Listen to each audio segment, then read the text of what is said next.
Hello, today is Bloody Mary Day, and we're going to be talking about a little bit about who Bloody Mary was, how to make a Bloody Mary, Texas Chainsaw Massacre, a little bit about saws and cutting trees. So, how are you today? Well, now when you're asking, I let me just jump into it because Bloody Mary is real. Because I still have a hangover, although I drank it like 24 hours ago. Um, and So that's get why ready I'm for not that. so good answering your question how I am, but I'm getting better. How are you? Oh, okay, so we're preparing for the episodes by choosing the drink. Yeah, you told me once that you would like to be a drunken piano player in an amazing hotel. Rather than pushing the buttons on a computer. So, I mean, you have something to look forward to. And we hope that our listeners here at Trauma Therapy have things to look forward to as well. I am drinking some coffee from New Jersey. A friend just brought some coffee by. She had gone on a trip and brought me back some coffee from New Jersey. So I'm having a little bit of black coffee, a little bit of sugar, and I put a shot of Maker's Mark whiskey in it, Kentucky whiskey. And I did want to mention that one of our subscribers, Ralphie Boy 25, is kind of my coffee therapist. He recommends only 2 cups of coffee before noon. And he says I have to watch my health. But he didn't say how big the cups of coffee would be or what I could put in it. So shout out to some of our subscribers and listeners. We have a few new people. We got What's Shaking Bacon. His actual name is Jaredin, and we have another Jaredin who is a philosopher truck driver. And Jaredin drinks, and What's Shaking Bacon drinks, and you know, I think everyone is drinking water or bourbon or tea or something. So, what do you think of or how do you make a Bloody Mary? How would you make the cocktail? That's my problem. I don't know how to make it properly. That's why I confused the proportion perhaps the other day. That was mostly vodka, although it was red because I added some, tomato juice in it. And when I No, woke it's up, I thought, damn, Bloody Mary should be my wife because no one else would marry me. no, no, no, no. It's not a glass of vodka with a little bit of you know zag zazaran in it. Okay, what you do, you take this. They have a place here in Dallas called Henderson Tap House, which just actually closed. But they used to have these Bloody Mary Sundays where you could build your own Bloody Mary. So they have something called a Bloody Mary bar. So you go there and there's glasses, there's ice, there's salt, there's different kind of tomato mixers, a couple different types of vodka, Russian vodka, Tito's vodka. What's that other one called? Stolyanichin. What is it called? Some kind of Russian vodka. Stalichnaya. Yeah, yeah. Say that. And Stolichnaya. Yeah, that better. Okay. So then you choose your vodka, and there's a bartender there that'll pour it for you. Then you have stuff you load it with, like you load it with a lime, you put in a stick of celery, you can put in a long stick and put olives on it, pieces of bacon, pieces of steak. It's like it's an absolute like cholesterol nightmare. It's wonderful. Exactly. But I was like literally feeling how my blood vessels shutting down. well, you probably put in too much vodka. Like I'm not a I did. big. I'm not a huge vodka drinker. I know a couple of our subscribers drink vodka cranberry juice, but when my friend David Anton makes a Bloody Mary, I think he gets a glass, puts in a couple of ice cubes. He's not a big fan of ice cubes because that dilutes the alcohol. Puts in maybe a couple ice cubes, maybe puts in a shot of vodka for me, but in his glass he would put 2 shots. Then he puts maybe a fourth or a half a cup of the tomato mixer. So there's mixers that come with all the spices in it. And then he would like dig around in his fridge and he might find some little cocktail onions to put on a stick or like an olive. Or once I said, well, what else do you have in your fridge? Just put anything on it. So once he like stuck a pickle on it, but So you're basically making a liquid pizza. yes, with alcohol. Yeah, I mean, some people just drink Bloody Marys. Classic Bloody Mary doesn't have all those additions thrown in, but they are quite popular in Dallas, Houston, and in Texas for Sunday brunch. Now, some people like to have Bellinis or mimosas. Those are like champagne-based drinks. And then screwdrivers are tequila and orange juice. But Bloody Mary is a very popular drink, and a lot of people drink it for a hangover. The best thing, David explained to me that if you have a hangover from Bloody Mary is to have another Bloody Mary. He's right. Anton logic. He's a genius. The guy's a genius. His IQ must have been 275. Yeah, he is. He is kind of a genius. And, he's come up with all these theories that I've tested, and they're actually true. He also told me that when the dial on your gas, like it reads your gas is full or empty, on your car. He says that it's a lie. You can keep going when it's on empty. I go, no, I have to fill the car up. He goes, no, these are lies that we've been told. Everything is wrong. And so I started experimenting with that when my car was on empty, it would still go. It would still go places, and I never ran out of gas. And so, what do you mean? Like you don't need the gas? So they are lying to us. We don't need the gasoline. We don't need to pay prices. Like, or what? No, I never tried that myself. Let me explain this.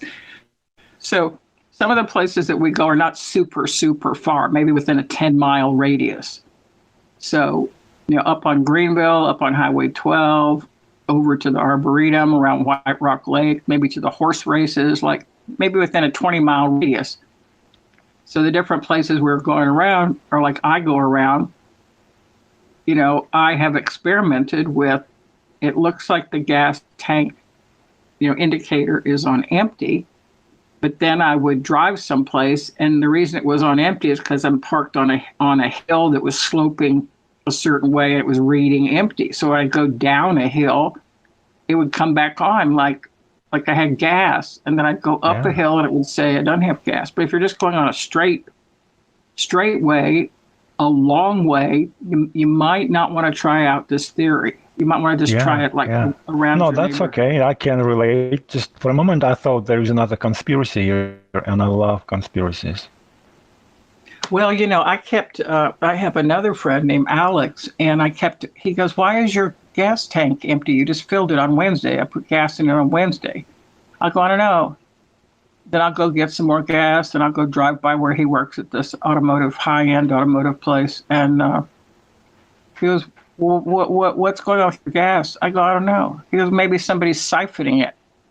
He goes, I'm going to get you a locked gas tank lid. So we have purchased a gas tank lid with a lock on it, and now I have so much gas. I'm driving around a lot. I don't need that much. It's not being siphoned off at night. I mean, there are so many mysteries in Dallas. It's a kind of an insane city.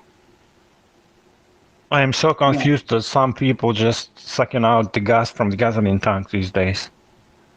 Well, there's thugs and drugs everywhere. Thugs and drugs are all over Dallas. And if somebody sees that someone's a fool, and they've done it 2-3 times, why not keep doing it? I just kept thinking a couple of times, like, well, maybe I made a mistake. 'Cause I don't usually fill it all the way up. I'll usually fill it like half or 2/3 the way up. But I know when I've filled my gas tank up and I've driven to the grocery store, to the post office, and to meet somebody for a hamburger, I know I haven't used a half a tank of gas. And then I kept thinking, well, maybe I was wrong.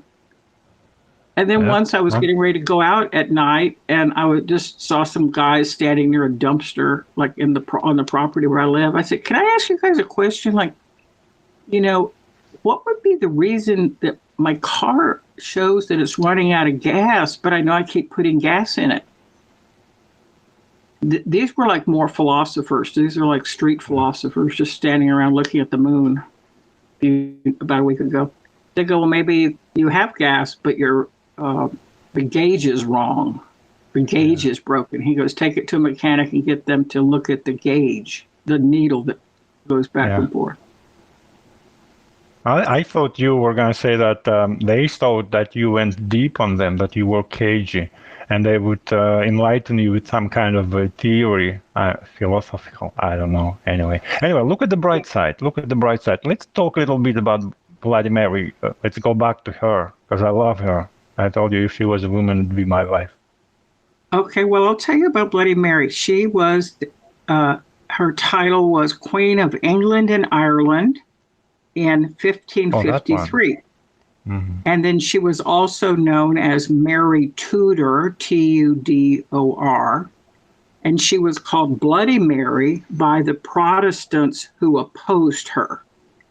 So she was also, Protestants and Catholics have a long history in Ireland and in England and up there of various wars that have gone on.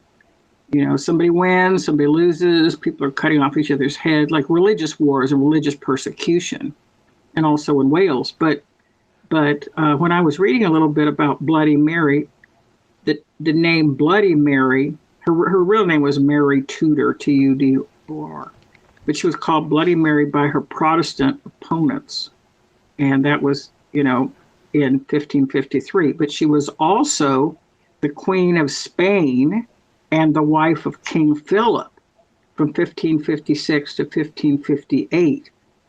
So she had a couple different titles, and I think that there was some bloodshed and political wars religious wars that went on in the 16th century, and that's where the term Bloody Mary comes from, and blood is red, and there's cocktails red. I didn't even realize that she was a real woman when I said she'd be my wife. That was a metaphor.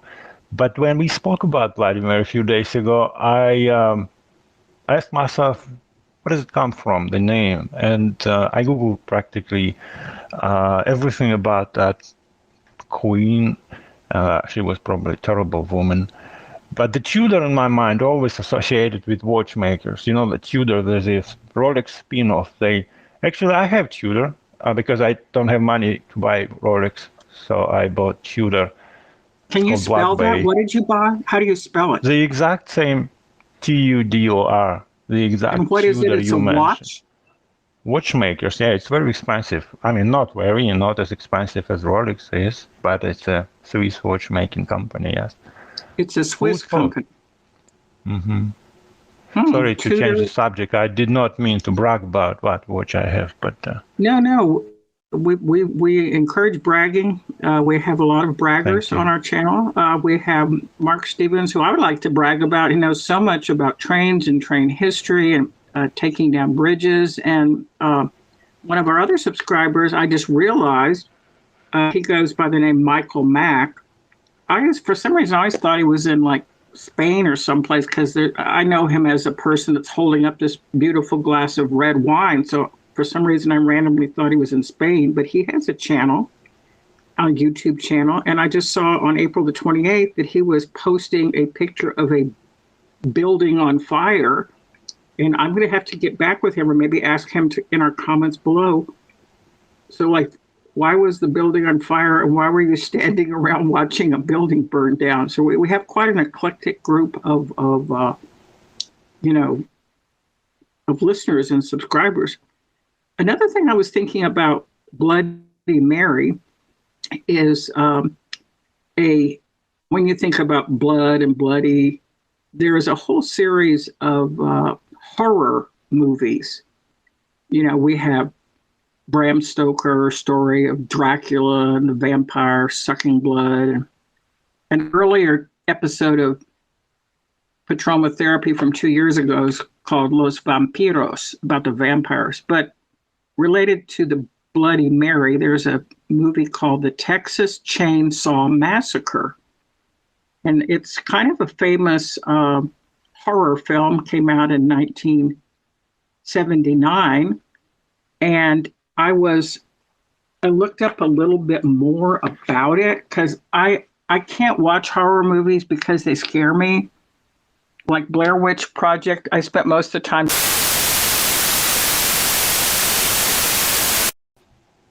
Is it still recording? Hey, hello, you there? Yeah, Somehow just the line click. went dead, the line dropped, and I was hearing some kind of strange sounds, like somebody's dialing an old type of phone, the dial with the dial on it. You probably It's had weird it. because I'm just sitting here. All I can do is I have the phone in my left hand at the distance we agreed upon, and I'm just turning the page looking for something. So I didn't touch anything.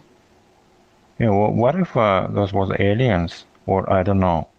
Or Anyway, lawyers. listen, do you remember anymore? I remember all the scary stuff always brings up bad memories. When I was a kid, we had this legend about, I think that was equivalent of the Bloody Mary when you stand in the night, in the midnight ideally, and you call up those kind of spirit, I don't know, awful woman who died a long time ago. Did you ever, I don't know, try to summon or had any experience with Bloody Mary when you were at school? Well, I have a couple experiences. One, there is something called the Ouija board, OUI, I think JI, Ouija board. I remember as a teenager, you sit with a couple people and you lightly put your hands on this board, and then there's a small arrow that points around to answers. And I think in Anna Karenina, but there's an episode with the Ouija board that they're playing with, or maybe it's a Chekhov story. But anyhow, back to calling up spirits. I live around White Rock Lake, and there's a legend of around Halloween, October 31st, November the 2nd, which is Day of the Dead, All Souls Day. There's a legend that a woman appears on the lake, and she is a actual person that disappeared and was murdered here in Dallas. It's a real person. And then in San Antonio, which is my hometown, there is a Catholic university called Our Lady of the Lake. And that refers to, the Virgin Mary. But, there's all kinds of spirits coming up out of lakes. Yes to that question. Tell us some more Tell about me. what you experienced. Oh, my experience? I was really long time ago. I was in a primary school, I guess. So me and I guess there were a few kids of us. We kind of locked ourselves in the bathroom. I don't know why it didn't have to be in the bathroom. I don't know. Maybe there was a small room in the midnight, and we had that mirror and candles. And I guess somebody had to say a few times, maybe even, I don't know, maybe there was some kind of extra part of this ritual, but I remember you had to call Bloody Mary, Bloody Mary, Bloody Mary, I don't know how many times. And I don't remember, it's interesting, I don't remember how we ended up. Did you Why tell were me, you in because the I need to bathroom? know. Wait a minute. Why were I you don't in the know, it's bathroom at probably, midnight? No, I don't know, probably that's the way people call her. I asking escúchame. myself, Escúchame, por favor. Just a second. You're a little boy in a bathroom at midnight. Like, was it a boarding school, or why are you with these boys in a bathroom at midnight? Why aren't you at home at your house? oh, we were at home. We were at home. Oh, you're at your house and some boys come over to Absolutely. spend the night. Yeah. Well, Okay, we so it's weren't like, exactly in the house, it was an apartment, but it had to be yeah. done in the bathroom at midnight. I don't know why. Maybe Okay. because there Well, is the, a the thing mirror is in that every bathroom. that this idea of the context of our stories, I have heard that too, that midnight is the bewitching hour, and a lot of Martin Farrow and April know some things about this, about witching and bewitching and all that. But yeah, you're supposed to. So you had, we would call it in English, we'd call it a sleepover. So you had some friends over, and you went to Hmm. this, a bathroom or something. Somebody had some candles, somebody had a match, somebody had a mirror. Then you turn off the light in the bathroom, sometimes you're in a ring. So like if there's 3 of you, you make a ring, or if there's 5 of you, you make a ring. And sometimes like a circle, and you put the mirror either on the ground or on a table, a short, like not a very tall table. And then somebody lights the candle. So someone deals with the mirror, someone deals with the candle, and someone does the incantation. So the word incantation, like cantar, means to call up. Mm-hmm. So one person would say, Bloody Mary, Bloody Mary, Bloody Mary. And then you just wait. And then sometimes there is a mist that would form over the mirror. Now remember, the boys are standing straight. I'm just trying to reenact it for our subscribers. Uh-huh. The boys would be standing up, and they're probably all about the same height. But somehow there is a breath on the mirror, which could not be made by you or your friends. Or sometimes there'll be like a little steam that will come up off the mirror, but there's no shower turned on in the bathroom. There's no water turned on. There's no water around. And then sometimes you can even get, I think, some kind of sobbing sounds, right? What sound? Salting? Sobbing. Like somebody's crying, or I don't know, like real quiet. Sobbing. Yeah, sobbing. Yes. Yeah, sobbing. Like, yes. So it's like somebody has passed away, or maybe there's a premonition of someone that will pass away, or maybe there's a spirit that's not yet settled. Like I've had apparitions in mirrors before without even calling them up.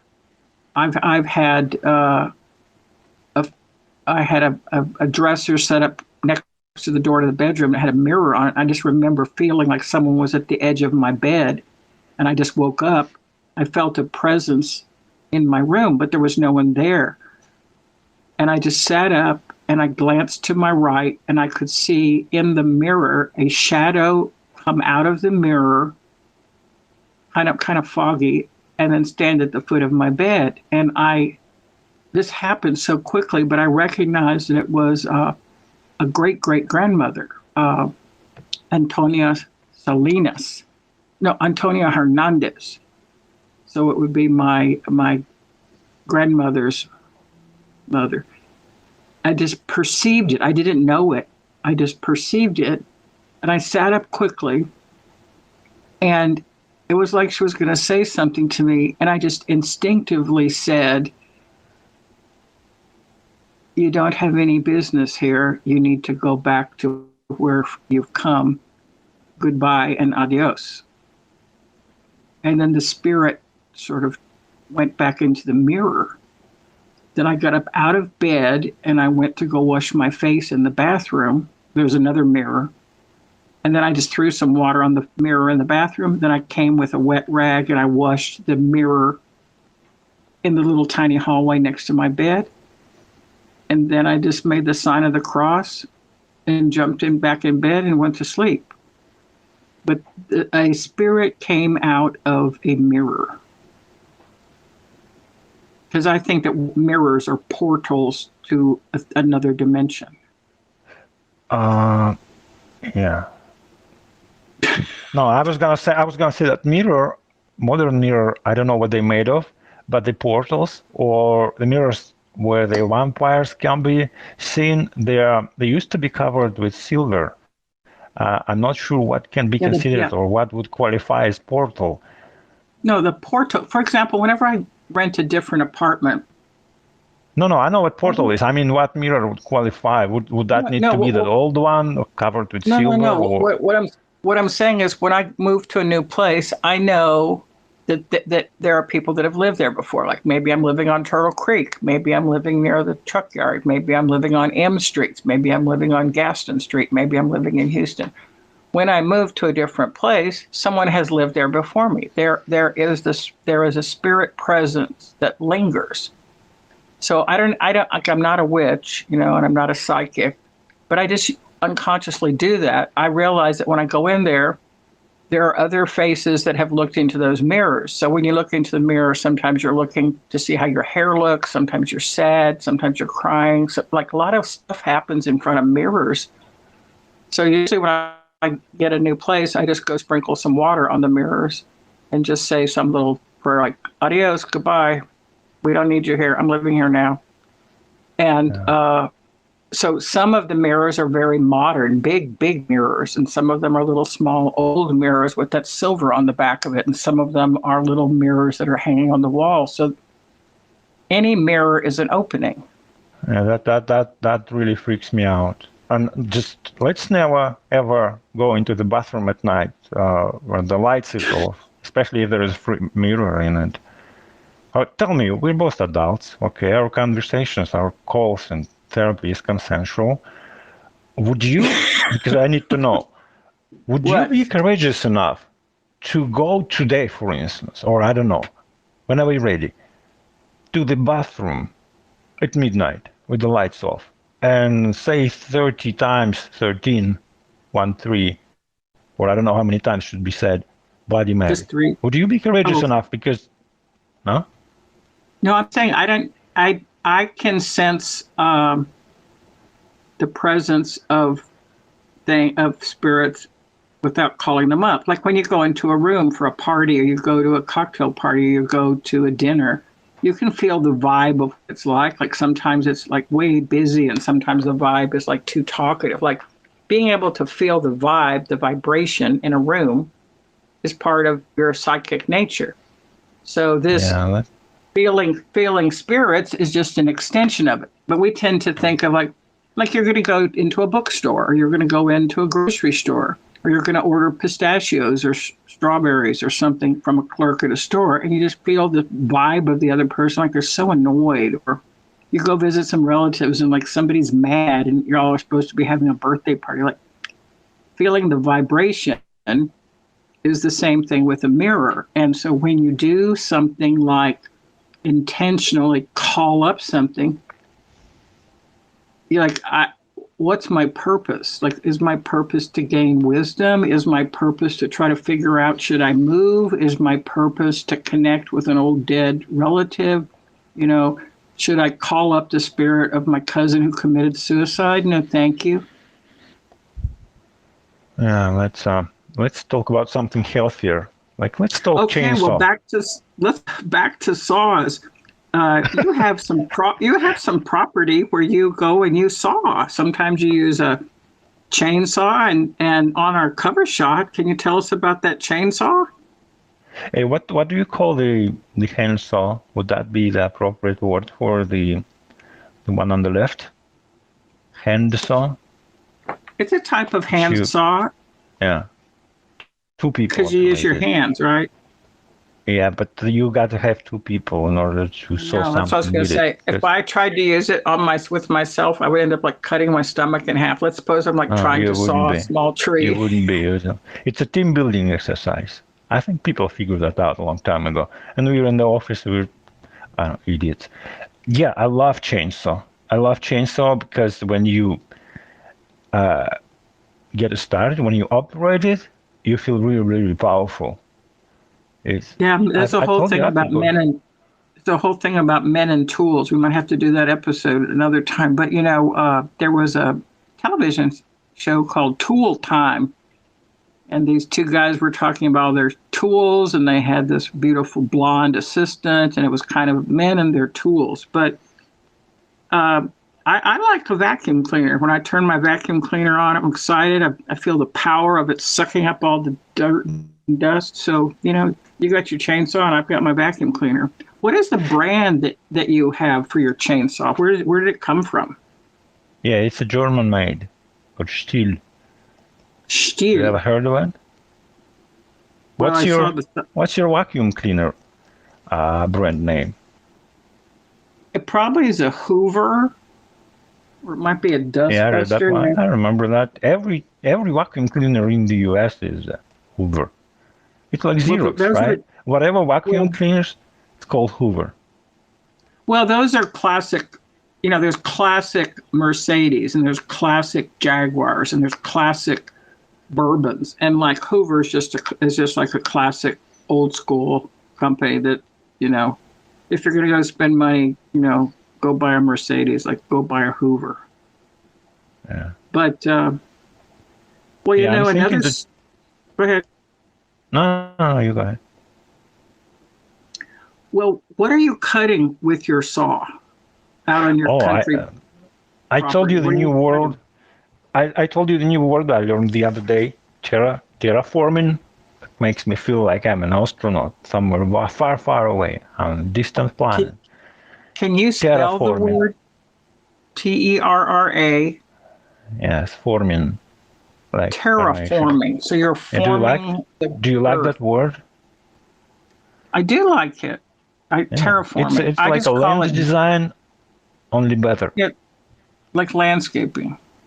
Landscaping Only only cool, more cool, only more powerful with saws and cooler. shovels. Do you have a Yeah. shovel too?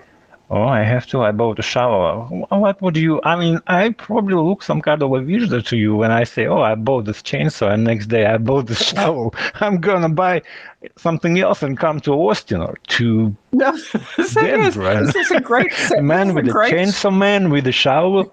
I don't know. no, the thing is that I really like shovels too. And well, I don't want to talk about my cat that I had to bury in the rain with the shovel, No, but don't. let's not talk about it. But I'm saying I like shovels and I like gardening and I like digging a little. They're called plots, like a little plot to plant some tomatoes or some peppers. Mhm. And right now I'm living in a smaller apartment, but there's a community garden you can go to, and for like $70 a month, you get your plot and you can plant whatever you want in it. So you can plant sage, you can plant rosemary, you can plant okra, you can put tomatoes up on vines. So I was a member of this community garden, and then they also have some free spaces where anybody can come and like cut whatever they want. But yeah, I love shovels. I really do. And it was Easter not too long ago, and I have a relative who lives here in Dallas. I call him Remy. His name is Karem, but I gave him a little small hand shovel in his Easter basket because he's going to plant some tomatoes in his backyard and some strawberries. And I think every young man should have a shovel. I Yeah, believe in shovels. also you could get yourself a chainsaw, and we would be exchanging opinions. If you and No, me wait a have a minute. chainsaw, If I get a chainsaw, I know people that will have me put in jail. They'll say, "What are you doing with the chainsaw, Mom?" No, I uh, can't get a well, chainsaw. I can find a chainsaw within a month. I can find stuff without even buying it. Like this last little Hoover I found it on the side of the road. I have a television that I found on the side of the road. I have an Armani suit that I found hanging on a tree that I gave to Alex. It perfectly fit him. Like I just think about what I want and I can find it. Once I found a car, when I was living in Houston, we had a big warehouse where we had all these leather coats and jackets, and we had this business creating, making, designing leather products in Turkey and in Spain, and we'd bring them into the United States and wholesale them into horse shows and rodeos. So one day we were at the warehouse, and my kids were small, and my sister-in-law and her brother were working at the warehouse, and on the way over there, they were robbed. So somebody came in and took their money and took this Delta 88, a gray Delta 88 Oldsmobile, stole it because the keys were in it. So I came to go pick them up, and then we went home, and everybody was all shaken up. And then I had a dream that night that I can find the Oldsmobile. And this made my husband furious. He did not like me doing stuff like that. I go, I really feel like I can find it. He goes, dude, just stop like making up stuff, because he's a mathematician. He believes in science. And I go, okay, well, let's just try it out. So the kids were in school or something like that. We just got in this van that we were driving. And I just felt, okay, let's go down here. Let's take a left. Let's take a right. It's an area I had never been in before. And I said, it feels like it's off to the left. And he looked into this parking lot. He goes, holy shit, there it is. He goes, what should we do? Should we call the police? I said, no, just get out of the car. He goes, well, what am I going to do? I don't have the keys. I said, the keys are in the car. He goes, what if they're not? What if I get shot? I said, do you want me to go do it? And I'll get shot. He goes, no, I'll do it. So he got out of the car, the van, and he walked down to where the car was. The keys were in the car. And we just drove it home. He was furious about that. Mm. Well, this has been kind of scary. Let's talk about another kind of Saw, Tom Sawyer, Sawyer. So The Adventures of Tom Sawyer and Huckleberry Finn. Do you know who wrote that? Mark Twain, my favorite author. Yeah. What do you think he would say about our episode today? He would think we're crazy. Because imagine that. We're talking to each other like practically across half of the globe, right? Mm-hmm. That wouldn't be possible even 10 years ago, maybe 20. I don't know. Without paying huge charges, at least. Everything that we it's true. thought were impossible, it all came true. Well, some of the science fiction writers like George Orwell in his novel 1984, that used to be the future, now that's the past. Or the stories of Isaac Asimov, or some of the other science fiction, Ray Bradbury, Fahrenheit. I mean, some of the science fiction writers were creating these imaginary scenarios, and these things have come to pass. Now, we're getting ready on this Saturday, to watch on television around the world. Many, many people will be watching the coronation of King Charles III. So if we think about Bloody Mary and the British monarchy, King Charles III is going to be crowned king on May the 6th at Westminster Abbey in London. And the ceremony will be conducted by the Archbishop of Canterbury, and his queen consort is Camilla. Now, some years back, he'll be turning, I think, 74. Some years back, Camilla was ostracized by the royals because it was kind of an affair that went on, and now she's being crowned the queen. So supposedly there's going to be 2,000 guests, and King Charles III's mother, Queen Elizabeth II, when she was crowned queen at a very young age, I think she was 27 or something, they had like something like 7,000 guests. So this ceremony on Saturday is going to be scaled down, only 2,000 guests, but now we have television. People will be watching this all around the world, and people will be doing live stream broadcasts about it. They'll be blogging about it. And I think on Monday, all of, Britain gets a holiday. And, it's something that, within our lifetime, we have seen the change in the monarchy. I think he maybe had a Bloody Mary when I watched the news. You don't know that the king's being crowned? No, I missed that one. But maybe I should have followed the news more closely. Although I'm afraid to open to turn on the TV set, because every time I do it, what the hell is now? And they start, loading you with all the... No, I agree. I mean, I have a television that I don't have it turned on, but I recently moved it from one room to another. And so this Saturday, I was inviting somebody over, and we're going to, either have some beer, maybe we'll do Bloody Marys, I don't know, and, have some chips and some salsa and some guacamole and just sit here and watch a little bit. It's going to just go on for hours and hours and hours. But, it is something historic. It's like, presidential inauguration I like robes and fur caps and jewels. So I'm going to watch it. That's got to be in St. Paul's Cathedral, the inauguration, coronation. So it's going to be St. Paul's Cathedral is Oh, I haven't Westminster. been. Okay. I just heard that it's going to be in Westminster Abbey, but I haven't been to London in years. But you've been to London. What is it like around when you were in London? Did you go to some of these famous places? I always had that feeling. Well, first of all, history is fantastic. Like you can trace back everything, not every building. Lots of them were destroyed in the London fire in 1666, but still, you can see a lot. And I had that feeling that how could this small country, relatively small, rule the half of the world for a few centuries? Because they had a Spain could do navy. that. They Yeah, had the no, but navy also was Spain and Dutch Navy, they were all powerful and strong. yes, because they would go. That the navies were powerful. They were funded by when they whatever they found, they brought it back. And like they I don't want to use the word rape the colonies, but let me just use the word rape the colonies.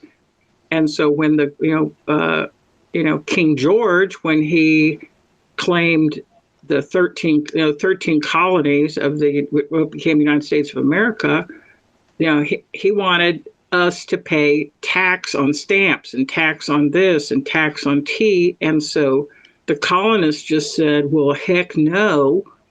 And then, the king sent some of his men over. There was a television program called Washington Spies about, the spy operation. And finally, the United States, just the colonies came together and said, you're out of here, king, just like adios. And the same thing with some of the revolutions that are going on now. People are going into bigger powers, superpowers, are going into smaller places that are rich.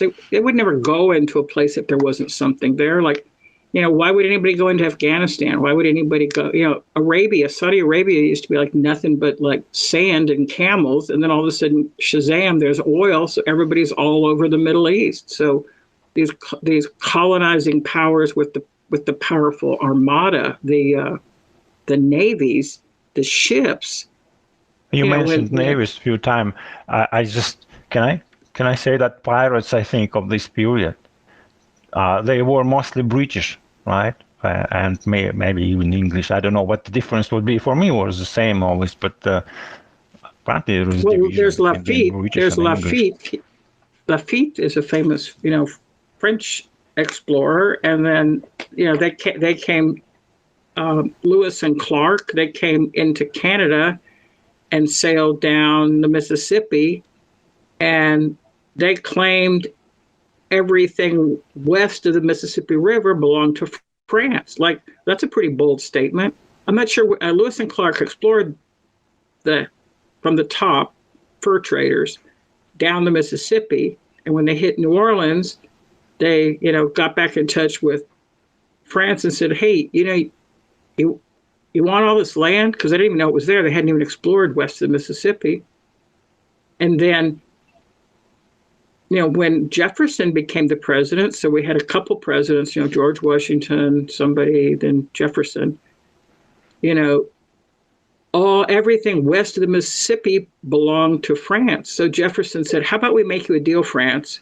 We're going to buy that from you. And that's called the Louisiana Purchase. So Jefferson said, okay, France, we're going to buy that from you. So the Louisiana Purchase, all the land west of the Mississippi, Jefferson made a deal so that France would go away. And can you imagine all the land west of the Mississippi? Like that's like an incredible deal. I would pay money for all that. Would you? I need to say something. Can I say something? Yes. Because my history and my geography is a little hazy, so I cannot comment on that. But when you told me about Tom Sawyer's book, I remember that when I was a child, I read it a few times. That was one of my favorites. You know what another favorite book was? We spoke about pilot and navy. Treasure Island. I don't know if you ever read it. Robert Louis Stevenson. Pilot. Yeah, exactly. Yeah, that's Robert Louis Stevenson. Yeah, I think I should read it again. What did you like about it? Tell us what you liked about Treasure Island. I cannot logically explain it. Can you explain the enjoyment you're having with someone? You just like it. If you start breaking it down by bullet points, that stops being fun and becomes science. Well, what I'm thinking is we have different types of people in our audience, and some people have not heard of who Robert Louis Stevenson is. They might want to go get the book Treasure Island. And people have heard the name Mark Twain. We have the Adventures of Huckleberry Finn. We have all these aphorisms that come from Twain. You know, he's a great humorist. And I guess the adventure stories, the Elsa Steinbeck is a great American writer that tells adventure stories. So I think adventure stories are always enjoyable because there's description. You can visualize what's going on. There's action. The plot is moving forward.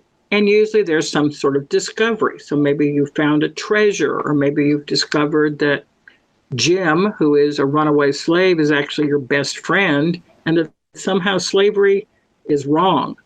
So, you know, the Adventures of Huckleberry Finn, one of the core parts of it is Huckleberry, Huck on a raft with his runaway slave friend.